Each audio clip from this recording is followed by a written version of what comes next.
The message came through at 6:23 in the morning. No greeting. No hesitation. We won't be your caretakers. Figure out old age on your own. I stared at the screen longer than I should have, waiting for the rest of it. An explanation. A correction. Even a typo that would let me pretend I'd misunderstood. Nothing followed. Before I tell you what happened next, subscribe the channel and let me know in the comments where are you watching from. It helps more than you know. My name is Malcolm Pierce. I am 72 years old, and until that morning I believed I had raised my son to at least finish a sentence when it mattered. I was sitting at the small kitchen table in my townhouse in Fort Collins, Colorado. The same place I'd had coffee every morning since my wife passed. The kettle was still humming. The mug sat empty in front of me. Everything felt paused, like the house itself was waiting to see what I'd do next. The message was from Ethan, my only child. I didn't reply. Not because I was stunned, but because I've learned that reacting too quickly gives people power they didn't earn. Ethan had always been efficient with words. Even as a boy, he spoke like everything cost something: time, energy, patience. I used to admire that about him. Thought it meant he'd do well in the world. He had. A senior role at a logistics firm. A new house outside Boulder. A wife who managed conversations like negotiations. A calendar that always seemed full when I asked about dinner. Still, I hadn't expected this. I read the message again, then once more. No mention of illness, no mention of finances, just a boundary delivered like a notice taped to a door. I finished my coffee, rinsed the mug, and went about my morning the same way I always did. Shower, medication, the slow stretch my doctor insisted on after my hip surgery 3 years earlier. Life doesn't stop just because someone decides you're inconvenient. Around noon, I drove to the grocery store, picked up what I needed. Nothing extra, no comfort food. I wasn't in that kind of mood. At the checkout, the cashier asked if I wanted help loading the bags. "I've got it," I said. That afternoon, I took out the folder I hadn't opened in years. It was labeled Contingencies. I hadn't created it out of fear.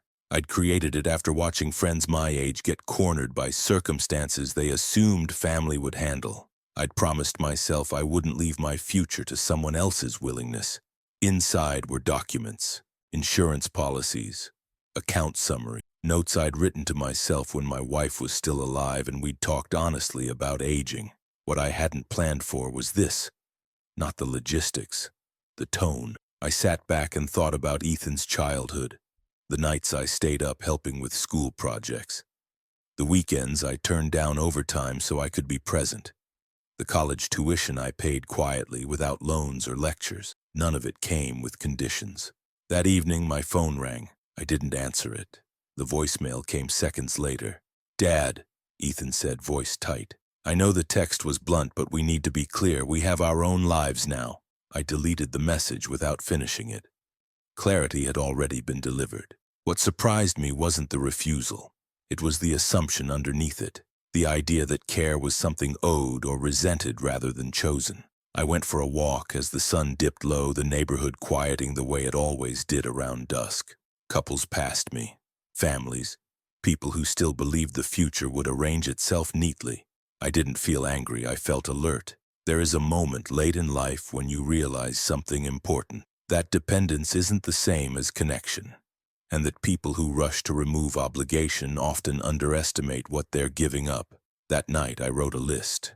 Not of grievances, of decisions. By the time I went to bed, I hadn't responded to Ethan. I hadn't asked for an apology. I hadn't explained myself, but something had shifted. He thought he'd drawn a line. What he didn't realize yet was that I'd been standing on one for years. And now, finally, I was ready to step fully onto my side of it. The next morning came quietly. No follow-up message, no clarification, just the normal hum of a weekday starting without me in it. I woke early out of habit, not worry, made my bed, opened the blinds, let the light do what it always had, remind me that time moves whether people show up or not. I didn't hear from Ethan again that day. That absence said more than his text ever could. By mid-morning, I drove to my doctor's office on the edge of town. A routine visit I'd scheduled months ago. Blood pressure, mobility check, the usual questions phrased gently like everyone my age is made of thin glass. "You live alone?" the nurse asked while checking my chart. Yes, I replied. Any help at home? No, I said again, by design. She looked up, curious but professional, and moved on. The appointment went well. Stable numbers. Good recovery from the hip. No red flags. I walked out feeling lighter than I had in weeks, not because my body was perfect, but because nothing had changed overnight the way Ethan seemed to think it would. On the drive home, I stopped by the bank. I hadn't planned to, but something about the text had nudged a door open in my mind, and once open, it wouldn't close again. I sat across from a young advisor who spoke quickly and smiled often. He asked about beneficiaries, contingencies, emergency contacts. Do you have family listed? He asked. Yes, I said. For now. He nodded and typed. I asked him to print everything. That afternoon, I laid the papers out on the dining table, the same table where Ethan had once done homework while complaining about how boring my stories were. The numbers were solid, conservative, quietly sufficient. I hadn't chased wealth. I'd chased security. And that difference mattered more now than ever. Late in the afternoon, my phone buzzed. A message from Ethan's wife. He didn't mean it to sound harsh. We just can't take on caregiving responsibilities. I read it once, then again. Still no question, no concern. Just a statement framed as reasonableness. I typed a response. I understand. I didn't send it. Understanding doesn't require acknowledgement. Instead, I added a new note to the folder. Reassess assumptions. That evening I cooked for one. Something simple. Ate slowly. Listened to the radio. The kind of night I'd had many times before. And yet it felt different. Because now the silence wasn't temporary. It was intentional. Before bed, I pulled out my old address book and flipped through it. Names crossed out. Numbers faded. A few still solid. I circled two. Not family. Reliable. People who answered when it mattered. When I turned off the light, I didn't feel abandoned. I felt unburdened. Ethan thought he'd closed a door. What he didn't realize was that doors swing both ways. And once you stop waiting for one to open, you start noticing all the other exits that were there the whole time. I didn't tell anyone about the text. Not friends, not neighbors. Not the two people I'd circled in my address book. Some things lose their power when you say them out loud too soon. Instead, I let the days unfold the way they always had. Morning walks, physical therapy exercises, lunch at home, a book in the afternoon. Routine isn't a prison when you choose it, it's a framework. By the end of the week, I noticed something unexpected. I was sleeping better. The tightness in my chest I'd blamed on age eased. My thoughts felt ordered, not because the situation was resolved, but because the ambiguity was gone. Ethan had been clear, cruel perhaps, but clear, and clarity has a strange way of calming the nervous system. On Friday, I met Jonah, an old colleague from my engineering days, for coffee. We hadn't worked together in years, but we'd stayed in touch the way men sometimes do. Sporadic, sincere, without obligation. You look steadier, he said after a few minutes. I feel steadier, I replied. I didn't tell him why. Instead, we talked about retirement communities popping up around town, all marketed with words like independence and peace of mind. He snorted at the brochures. Most of them are just expensive ways to outsource dignity, he said. That stuck with me. On the way home, I stopped at a senior services office I'd passed 100 times without noticing. I didn't go in. I just stood across the street and watched people come and go, some alone, some with family, some with professionals who spoke kindly and wrote things down. No one looked trapped. That evening, I finally opened the section of my folder I'd been avoiding. Medical directives, power of attorney, the parts of life people assume will be handled by blood. I made notes in the margins, questions, options, names that were not Ethan's. The next morning, I received another message. This one shorter. We hope you're not upset. We just wanted to be honest. Honest, as if honesty absolves everything that follows it. I didn't reply. Instead, I called Marianne, a former neighbor who'd moved to a nearby town after her husband passed. We'd helped each other through small things over the years. Rides, errands, conversations that didn't need fixing. Are you busy next week? I asked. She laughed. At our age, busy is relative. We made plans for lunch. After the call, I felt something loosen in me. Family, I was realizing, isn't always about lineage. It's about presence. Sunday morning, I sorted through old Photos, not out of nostalgia but out of inventory. Trips, milestones, smiles that had once felt permanent. Ethan appeared in many of them, younger, softer, still forming the edges that adulthood would later sharpen. I didn't feel bitterness looking at them, I felt acceptance. People grow into themselves, sometimes away from you. That doesn't mean you failed, it means the story continued. That night I drafted an email, not to Ethan, to a law firm recommended by Jonah. Subject line, planning consultation. I didn't feel dramatic sending it. I felt practical. Ethan thought his message was about boundaries. He was right. He just didn't realize whose boundaries were about to be redefined. And once that happens, the future stops feeling like something that happens to you and starts feeling like something you arrange. The consultation took place on a Tuesday morning. I arrived early, not out of nerves, but habit. The office was quiet, clean, neutral in a way that suggested nothing personal would be assumed. I liked that. The attorney, Clara Jennings, was in her late 40s, calm-eyed and precise with her question. She didn't ask why I was there in emotional terms. She asked what I wanted protected. My autonomy, I said, my privacy, and my ability to decide who speaks for me if I can't. She nodded, as if I'd just named the most reasonable things in the world. We talked through structures I already understood in theory but had never formalized fully. Medical directives with layered authority. Financial controls that required consensus, not convenience. Contingencies that activated only under clearly defined conditions. And family? She asked gently. Family is optional, I replied. Competence is not. She smiled once, approving, and made a note. By the time I left, nothing had changed yet on paper, but the direction had. That afternoon, I received another message. This time from Ethan himself. We're just trying to plan responsibly. We can't be everything for you. I read it twice. Still no question, still no concern, just justification. I didn't answer.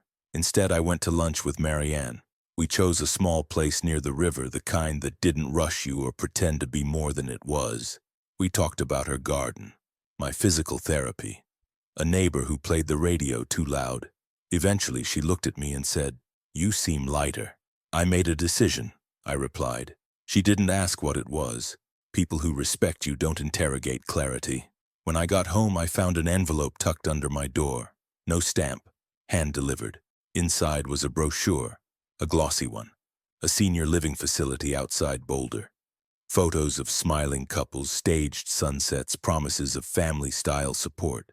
A handwritten note was clipped to the front, just something to consider. No signature. I sat down and laughed, not bitterly, just honestly. They were still trying to manage the outcome without being present for the process. That evening, I added another item to my list, redirect assumptions. The next few days passed quietly. No more messages, no more brochures. I assumed they were regrouping. I spent the time doing small, deliberate things, updated passwords, organized files, removed old emergency contacts and replaced them with people who had actually answered the phone in the last year. On Friday, Clara called. "I've drafted a preliminary framework," she said. "Before we finalize, I want to ask one thing." "Go ahead," I replied. "Do you want your son notified of these changes?" I paused. "Not yet," I said. "If he asks, I'll tell him. If he doesn't, that answers its own question." She understood immediately. That night, I slept deeply. Not the sleep of exhaustion, but the sleep of alignment. Ethan sent one more message over the weekend. "We hope you're okay.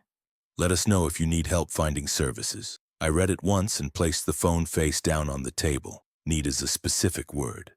So is help. And both lose their meaning when they're offered without availability. I went for a long walk as the sun set, the air cool and steady. I passed houses where lights glowed behind curtains, lives unfolding in parallel, each with their own quiet reckonings. Ethan believed he'd simplified things. What he hadn't realized was that by stepping back, he'd given me room. Room to think, room to choose, room to make sure that whatever came next would happen on my terms. And once you claim that kind of space, you don't rush to give it up again.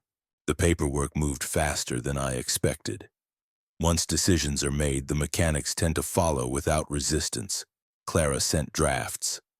I reviewed them slowly, not for loopholes, but for tone. Language matters when you're planning for moments you may not be present to explain. Everything was written plainly. No drama, no assumptions, just clarity. I signed nothing yet. That part came later. What did arrive sooner than I expected was Ethan's visit. He didn't announce it, just knocked on my door one Saturday afternoon like he used to when he was younger, back before he scheduled everything 3 weeks in advance. I opened the door and saw him standing there, hands in his jacket pockets, posture uncertain. "You look fine," he said. "I am," I replied. "Come in if you'd like." He hesitated, then stepped inside, glancing around as if checking for signs of decline. There were none. The house was clean. The air smelled like coffee and lemon cleaner. The same as always. We sat at the table. "I didn't mean for that message to land the way it did," he began. "It landed exactly how it was written," I said calmly. He sighed. "We were just trying to be realistic." "Realism usually includes conversation," I replied, "not announcements." He looked down at his hands. "We're overwhelmed. Work. The kids. Everything costs more than it used to." "I know," I said. "I lived through it once already." He glanced up. "You didn't ask for help." "No," I said. "I planned."